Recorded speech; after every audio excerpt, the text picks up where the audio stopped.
Here we are, hitting up events, drinking our way through Chicago beer, and trying not to miss a thing. Yeah, because, got a cork popped out, boom, it flies like fucking 10 feet. We're like, yeah, let's do it. All you have to do is add some fruit, stir it up, and ride that milk-shaped wave. Whenever I see him, I gotta take a photo with the most decorated brewer in Chicago, Jonathan Cutler. It'll be like the stuff you hear. You ever go to, every time you go to Floyd's, all the music sounds like this. Raw, raw, raw. Sometimes you want a small beer, but really, you want a big beer. You gotta take in all those big aromatic hops. Hey, what are you doing this weekend? Waiting in line for a bottle release? You should have never been a fad. The black IPA is delicious. Hey, and welcome to Chicago Beer Pass. I'm Brad Chmielewski, Brad, what's up, man? I'm Nik White. and it's a double Toil and Trouble right here. Tall Boys. Yeah, we got two kinds of beer from Double Clutch. We got their Festbier and their Marzen, a.k.a. Oktoberfest lager. Yeah. You don't see too many crews doing both styles, right? I think the Festbier is a pale lager that's served at the actual Oktoberfest. And then the Marzen is what we kind of know the Oktoberfest style to be. Right, malty-rich. Copper. Yeah. I'm currently drinking the Festbier, and you've already dived into the Oktoberfest. Yeah. What do you think going back and forth? The Marzen's nice. I don't know if it's making me happy one way or another. Mm-hmm. I'm excited. I'm more excited to see a Festbier. I went to Double Clutch to talk about it a little bit, but I didn't. My brain at that point when I was there, I saw they said Marzen and Festbier. And I was like, oh, I'll get the Oktoberfest, the Festbier. And it came out, I was like, this is way too light. Like, what is, and then I was like, oh, Festbier, the other one's the Oktoberfest. Then I got the Oktoberfest, and I was like, I wish I had more Festbier. It's a nice touch, for them to have both. So Yeah. good for them. How was the mug situation over there? They had the rope mug Oh, the one similar to the one that we couldn't drink out at of? Temperance. Temperance? Yeah. Okay. So it was nice. Good mug quality. We're the fucking mug police now. This yeah. fest season. So yeah, we're gonna kick back these. We got a bunch of different topics to talk about, Chicago and beyond related here. Should we get into our stops first, I guess, real quick? Let's do it. Okay, so I did Burning Bush, Okay. who they have Oktoberfest. They didn't have cans, unfortunately. They got a nice Kolsch. I think it's called Holy Water. Pretty good. The Preacher Man Brewery. Yeah. The guy filling up my beer, though, I was like, oh, if I get to Oktoberfest, can I get in a mug? Because, I want a picture. He's like, we don't have mugs. He did say, if you bring a mug, I will fill whatever for you. Well, look at that. So we could just show up Well, with look these at that. and be like, we need some Oktoberfest Should fill. totally fucking do this. Yeah. Now I want to go to Burning Bush. Which maybe be like, yeah, I'm paying for the liquid. I'm not paying for the glass. I'm giving the glass back. Yeah. So give it to me in anything I want. I right? love it. That should just be a rule. If you bring your own glass, we'll fill it. Yeah, if you don't have a mug. If I bring a mug and they're like, nah, fuck you, we can't fill that mug. We have our own mugs. Fair. But if I bring my mug and you don't have a mug? But you could always do what we did with the coconuts, just order your thing and pour it into your mug. Oh, that's true. I remember that. Yeah. The coconut was so close to being perfect because we were ready. Brad was ready with these coconuts. At Revolution, yeah. And we had the super massive coconut, and we thought they gave us the wrong one because we couldn't taste the fucking coconut. It was so weird. So did Burning Bush. This was all on bikes. Did Burning Bush, then went up to Spiteful, Okay. who had an Oktoberfest going on. They had like a full-on party. Yeah. Yeah. Had myself a sausage there. Their Oktoberfest sneaky good. I don't know where it ranks, but I like theirs more than this. I'm looking on the table. I like Spiteful's more than they have Faker. I like Spiteful's more than the Double Clutch. Yeah. Man, I don't know what it is. Because it's the same thing every time we record the show. So I'm not like in a different mood when I had these. I just like it. I like it better. Mm-hmm. But it was packed. We had one beer and kind of got out of there. they party in. Well, their tap room's not super big. So are you in? Is it the party in other spaces in this place or tab room and spill over into like the outside seating? Oh yeah, that's right. They got some good sidewalk seating. Yeah. Okay. So we were able to find a table for a little bit, and then we're just like, we gotta go. We got press on. We gotta ride to Double Clutch. Man, so you started at Burning This Bush. is a good romp. Burning Bush to Spiteful to Double Clutch. Right. It's a good romp. Yeah. Could have added. I never go to fucking Burning Bush. Yeah, it's a good spot to start on the river path if you want to ride that, because it starts or ends depending on where you are coming or going from. And then you could ride it all the way up to basically, you can ride it all the way up to Evanston. Yeah. And so we could have stopped at Alarmist, but we just decided to go to Double Clutch. We're getting food. Had myself their burger, their smash burger. Okay.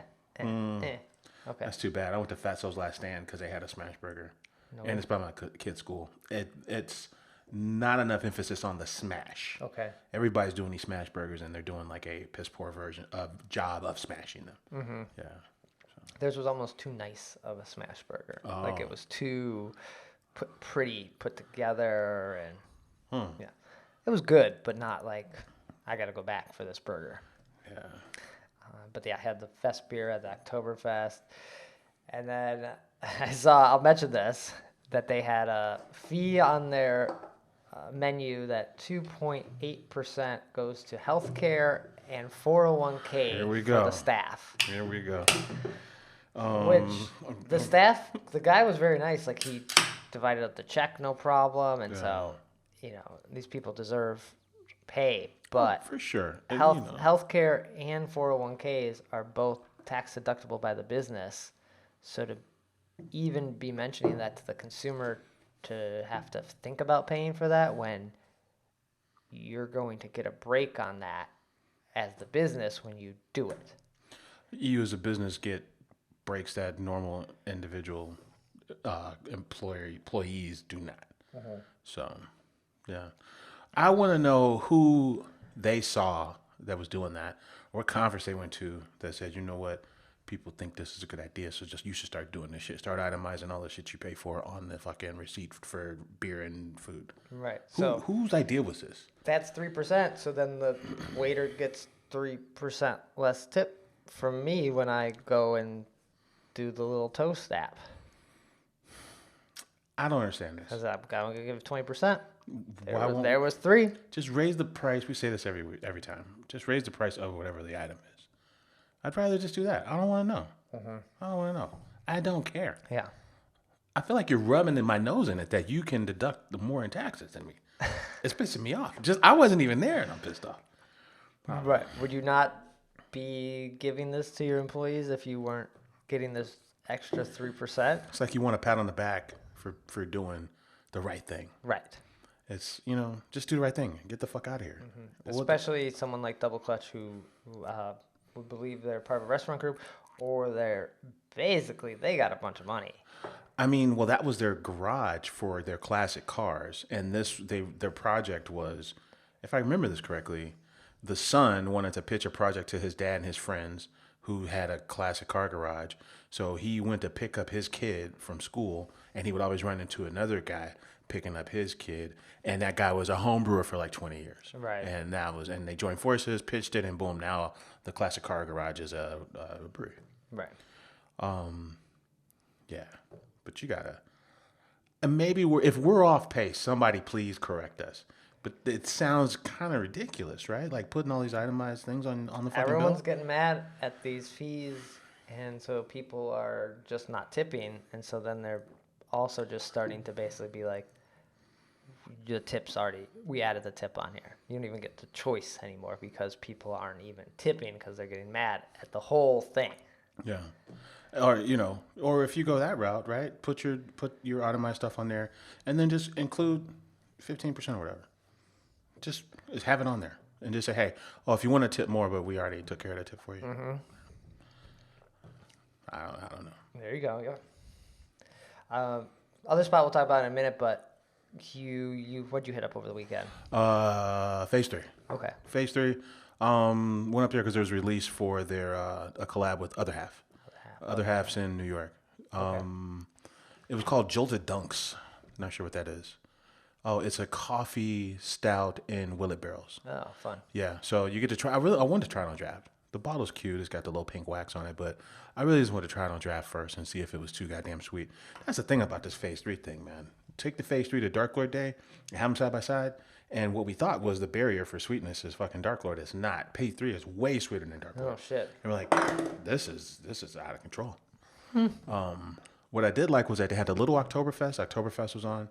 Marzen. Branded 5-ounce stemless wine glass. Oh, So really cool. that's a cool glass. So that's like kind of your little sidecar to the stout. Okay. Just kind of one and done. Yeah. That's nice. So, but yeah, cheers to them. I think it was Willet Barrels, and there's a crew called Clover Coffee out of New York that they use some African blend in that coffee. Oh, not the Clover, the machine Clover. There was like that automated espresso machine that I think Starbucks bought that was called Clover a few years ago. This is a different Clover. No, this is a crew called Clover. What's it called? We got the photos right here. But yeah, it was Clover. Oh, sorry, it's not Clover. It's Cloud Cover. Okay. Cloud Cover is the coffee maker out of New York. Okay. Yeah. That's better, yeah. I don't know where I got Clover from. Yeah. Cool. That was my main stop. Main stop? Okay. The other stop I made, which goes along with the story that came out, I stopped at Metropolitan, which, 2 weeks in a row now at Metropolitan? They were the only ones, I think, on the ride that threw like a fest, like a bash. Yeah. You know. This was a Wednesday night, so the day before we're recording this. Not too busy in there. I got the Oktoberfest. I got, they had a dry hop flywheel, which was great. Okay. That's what I want to say. I always confuse flywheel and crankshaft. Yeah. One's a Zwickel. Flywheel's the Pilsner. Okay. Right? Then maybe crankshaft's is Zwickel. Maybe. They got a Zwickel, Crankshaft the Kolsch? No. a Kolsch. There is a Zwickel. I had a Dortmunder from them Yeah. recently. So they got a Zwickel, a Dortmunder, a But Kolsch. that dry hop flywheel, amazing. Pretty good stuff. Yeah. Yeah. Those are the only 2 beers I had.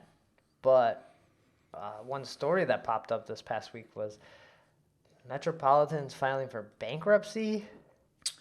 So this might be the last time you ever go to fucking Metropolitan. I don't know. I don't think anyone knows what to make of this story because about 2 years ago, or I think mostly during COVID, I think the story came out that the landlord or Metropolitan was paying a crazy amount to the landlord who was charging them for a space, which I believe was a 2nd floor, that no longer was there, that they either had to demolish or get rid of.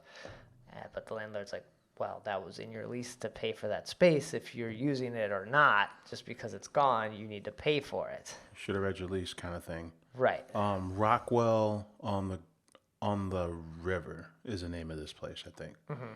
The multi-use kind of And it's mall on the river, basically. And it's becoming, when Metropolitan was in there, it was nothing. And now it's becoming this space with the event space, the distillery, Justin and Moore's distillery. Right. There's a couple restaurants. You can rent boats / kayaks from there. Yeah, the boat people are there. Metropolis Coffee's there. They're not public facing yet, though. Kind of weird. Right. But so it's a destination. And if you go on the weekends, it's typically packed. Shit, during Oktoberfest, there was a wedding. Same day. Oh, yeah. The Moore's guys, they do an emancipation ball every year. They used to do it in the Sears Tower. In their event space, they moved it to Rockwell. Okay. So it's a space that people know to be a proper event space. So I don't know if them filing for bankruptcy is to somehow renegotiate the lease, get out of the lease, prove that they can't afford this, restructure the company so they can have a new lease. It's something to do with the lease. It has to come down to it. But it also makes me wonder how well is Metropolitan doing outside of that tap room? Well, where where were they before this? Like, where was the brewery? Wasn't it the old Urban Artifacts? where Urban Renewal was. So it's like so this is like their go big or go home thing. It was big, yeah. But they didn't have a tap room at all. Right. In that space. So this was their attempt at having like their tap room is a destination. I mean, their tap room is the best tap room in the city. Sure. It's a destination tap room. It's very nice. But yeah, it sounds like it's a lot of weight. Yeah. If you're filing for bankruptcy, then that space is a ton of weight for you. Yeah, I typically only pick up Metropolitan beer when I go there, and then I'm getting some for the show. Yeah. I make it there more than I eat deep dish. I make it there maybe 2-3 times a year. Metro space. I have Oktoberfest is one, and then it's just hard to deny. Well, I live in Avondale, so it's hard to deny it. It's like a mile away. So. Right. I mean, but I don't go a ton. Yeah. So I don't know what this means for Metro, like moving forward. It'll be like the Sox. They're like, we're moving to Tampa. I mean, they might downsize, right? You might downsize, but then, okay, so if you're in bankruptcy, right, whatever that means, right, because there's different types of bankruptcy. Right. It just said bankruptcy. It didn't necessarily say Chapter 11 or whatever. But so is it, you you file for bankruptcy so you can protect whatever it is you have, whether it's the equipment. It could be a lien, protect you against creditors and liens. Right. Right. Somebody could put a lien against all this equipment you got. The landlord was trying to go after him and be like, you have the money, pay me. And they're like, we don't have it. Brewing is expensive. You buy in Metro space, let's just be on the conservative side and say they got a 15-barrel system with 30 barrel fermenters. Conservative, right? Not crazy big, but big enough. I mean, that's like buying if you're a recording artist, that's just like buying a whole studio.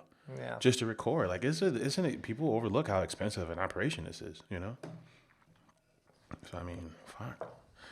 You know what? Out of all the people that it sounds like either we're about to close or have to move or the shit might be over for them, this is the one that kind of sucks. If this is true and they might be either downsizing or closing, because I actually really like Metro. Right. So I hope whatever this is, I hope they figure it out. Yeah. I mean, I think we'll know more or find out more as we move forward, but this is a real story, unlike our Goose Island rumors. I think what we do here on this show is speculate wildly, I think is the phrase. So it's all in play. Okay, all right. Damn. So then not really on the speculation, but on the last week's episode, I said I didn't care about any of the winners. I remember that. I was trying to talk you out of that, but Brad was already in. Yeah. I'm standing by this. I thought about it. As we drink 2 different 4-packs from one of the winners, we're talking about... Yeah, but I'm not going back to Double Clutch. We're talking about JVF. So I think there were 6 Illinois. There are now only 2 breweries for me in Evanston. They're dead to me. And one of them's also They're like Tony Soprano talking about his mom. She's dead to me. One of them's also a winner, but I go to the Skokie location, so... Wowzers. I don't even need to drink beer in Evanston anymore. Wowzers.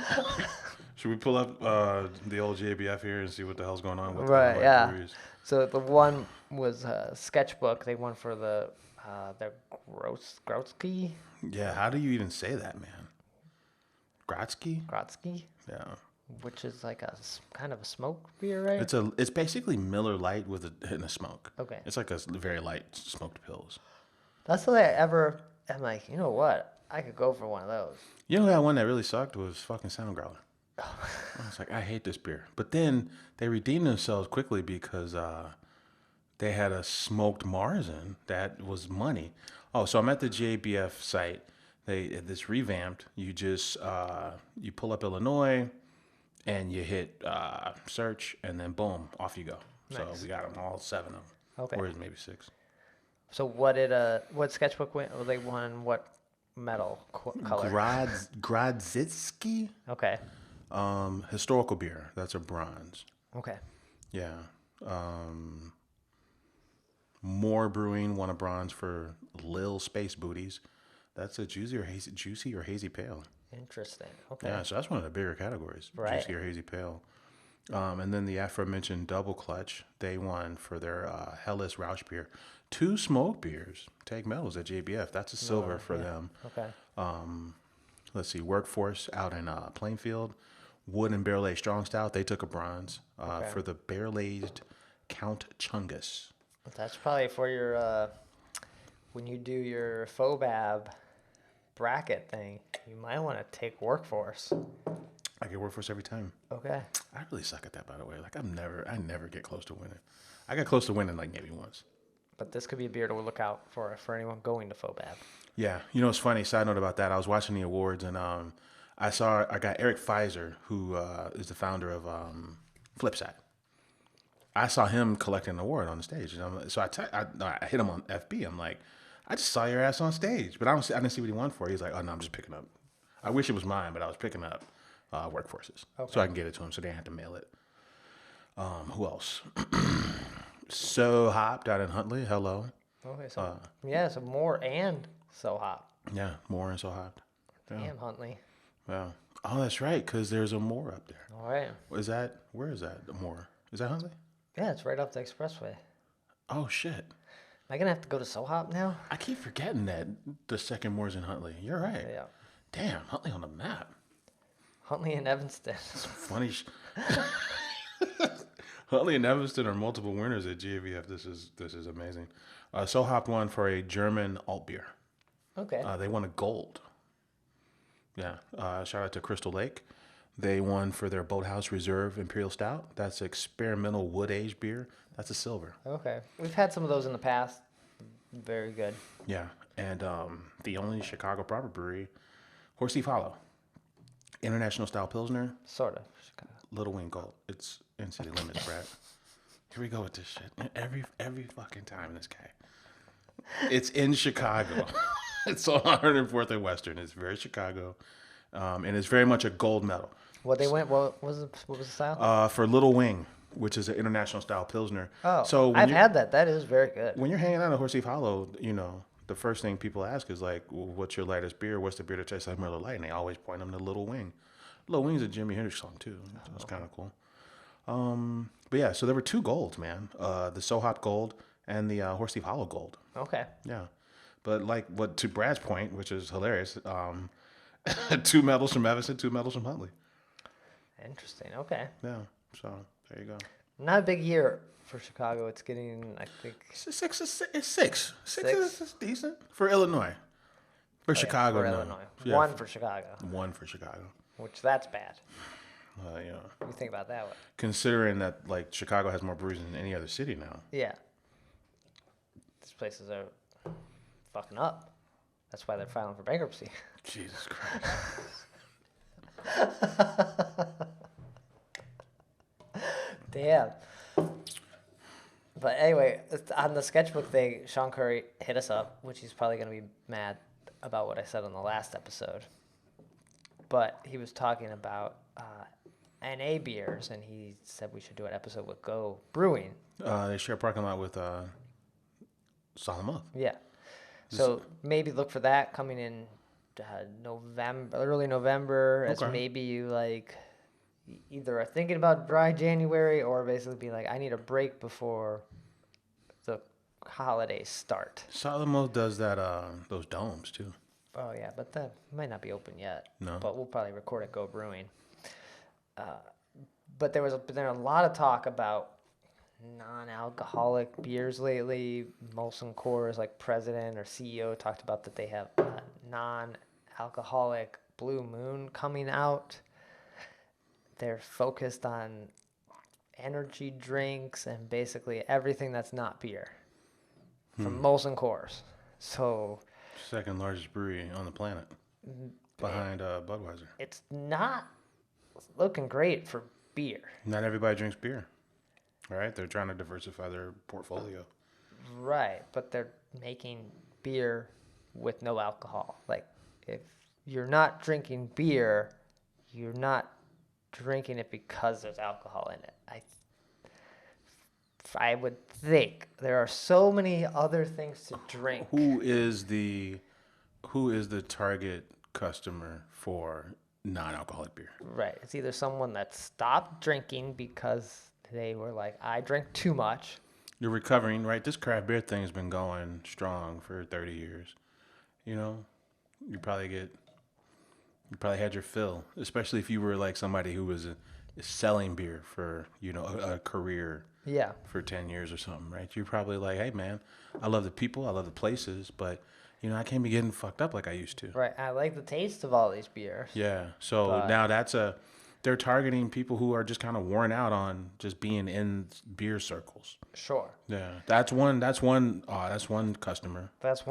But that doesn't seem like a very big group of people. Because it does not. There are lots of options of non-alcoholic things to drink when you go somewhere. There's water. You can have hot water. You can have just regular ass sparkling water.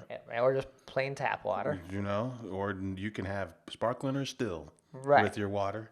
For sure. A lot of places are going to offer possibly some sort of juice or soda, like a ginger ale, a Coke. This is old school. We're talking old school designated driver options. Right. You're not drinking today? Cool. Here's a fucking sparkling grapefruit. Here's some lime in your water glass. Right. And whenever they talk about this, they talk about the younger generation, this 21 to 27-year-old group, not drinking as much. I can't necessarily speak for this because I'm not in that group, but I don't think they're trying to pretend like they're drinking. Like they don't need a non-alcoholic option. They're fine just drinking a LaCroix and watching whatever sports game or just hanging out or doing an edible or popping some Molly or just playing video game. Like I think they're doing like they're likely doing like the Mike's Hard Lemonade or whatever. Truly, White Claw. They're doing if they're drinking. Yeah, right.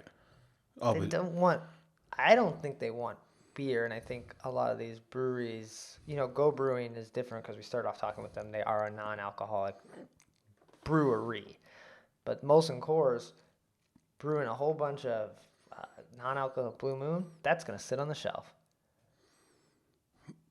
unless they force it down your throat with because they're marketing. They're marketing. Budweiser and Miller, they're marketing companies at the end of the day that make beer coast to coast. But they put a lot of money into marketing. Yeah. Yeah. But if you're a non-drinker, which gotta think outside this, are you gonna spend the money to buy something that tastes like beer, or would you just choose a cheaper price and get soda or sparkling water? Man, it's weird because the one time I went to Ireland and everybody's there for Guinness. The very first meeting we had at the bar, we were all kind of done drinking Guinness. We had like 3 of them. And we're like, who wants to move to whiskey? So most of this trip that we went there for Guinness was all about Irish whiskey, right? And this is Guinness. It's 4.2%. It's got alcohol in it. And I'm saying that to say I don't understand is anybody going to beer that has no alcohol in it at all because they really like the taste of beer? That's what I don't know. I don't know. If that person exists, we don't know them. So this whole thing is weird. I think what you're saying is like, this shit is weird. Like, why would these really big beer companies be leaning this way? Like, right. I think some of these craft ones, like the Go, the Athletic, the Big Drop, those I think fill like the space of kind of like, oh, these are like crafty non-alcoholic options. Oh, so it sounds like Miller's going after them. They're going after them. They're going after the boys who figured out to have a niche. But that's so small. And it's kind of mean too, right? Because, Blood Athletic is a top 13 brewery now. And that's true. That is true. So I think they're kind of saying we're not letting these independent non-alcoholic boys have all the fun. So they're not really trying to like add to the mix. They're trying to steal what some other people. The same shit that AB did 10 years ago. That's true. I forgot that Alcoholic or Athletic is such a big brewery technically. Yeah. So it's like this is it's the same play. It's like, okay, so AB bought all these brands 10 years ago. Right, when craft beer was under 7% of the market, and people are like, what are you doing? It's not even like a threat. Right. So, but AB's like, no, well, we got so much money and our innovation is stagnant. Let's buy all these breweries and we'll figure it out. The ones that can float. The ones that don't, fuck them. And I think they're doing the same thing in the non-alcoholic space is what it sounds like. Right? Because other than that, I don't understand why you would do it. You're not doing it to just make it that there's more options out there. You're doing it so you can go fuck with the boys that figured out how to sell non-alcoholic beer. Yeah. Do you, on the non-alcoholic thing, is there a group of people who are drinking these like at work, almost like instead of grabbing a Coke, you're like, oh, I'll just have myself a non-alcoholic IPA? These are fair questions. It all sounds kind of weird. I mean, unless you're training a child to drink, or you're a recovering alcoholic and you like these spaces and you still want to be social. Those are the two people that I can see drinking it. Other than that, I don't understand it. I don't get it, man. Right? I get if you're maybe gluten-free people who sometimes they drink cider or some of these seltzers.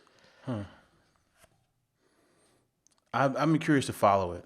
I think what makes more sense is like the people that AB sold to. They sold their brands to Tilray, which is like they're like in the weed. Yeah, they're into like medical grade cannabis, right? Yeah. So the Tilray guys are like, oh well, we're placing our bet on marijuana beverages taking off. Okay. So now we own a bunch of breweries, so we can shift their focus and have them brew or have them produce these beverages that have weed in them. Although legally, I don't think you can do that yet. I mean, I think that's they're placing that bet. Though. Right. They're placing the bet that that's going to change.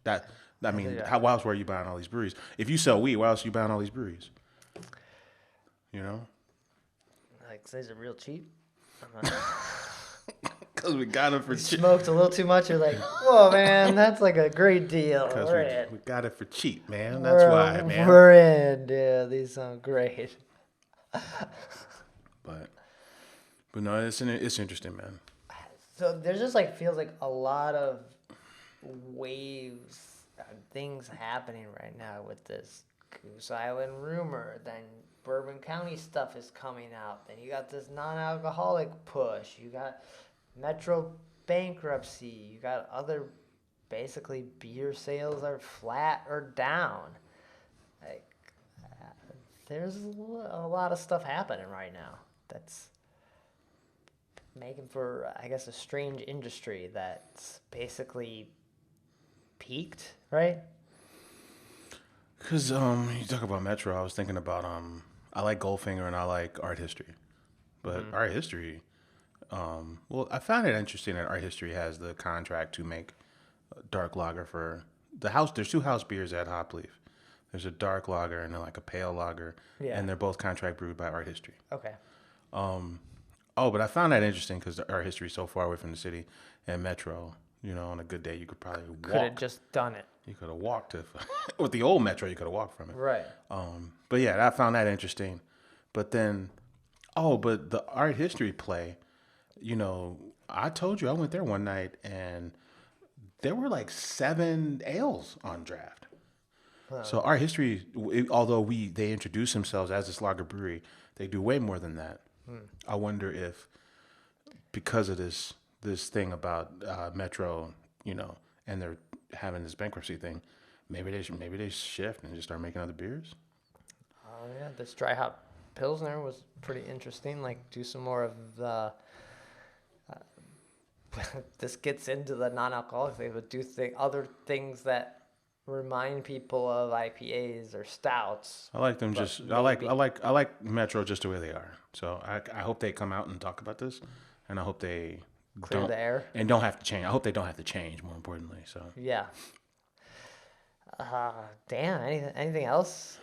Beguile's got their Oktober Festiversary this coming weekend. That's a good one. I think Dovetail's not making a Festbier this year. They're making some version of a hef. They're making like a non-alcoholic Blue Moon. They're making non-alcoholic hef for their Festbier. They're making some kind of Oktoberfest hef instead of making their lager, instead of making their Marzen. So I don't like it. I'm not into wheat beers like that.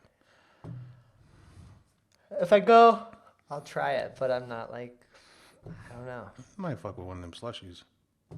It's got 40 degrees. Bring on the slushies. I will have one slushie. Be in your like puffy jacket and all, hat on. It'd be sunny. Slushy. It'd be sunny out. It'd be good.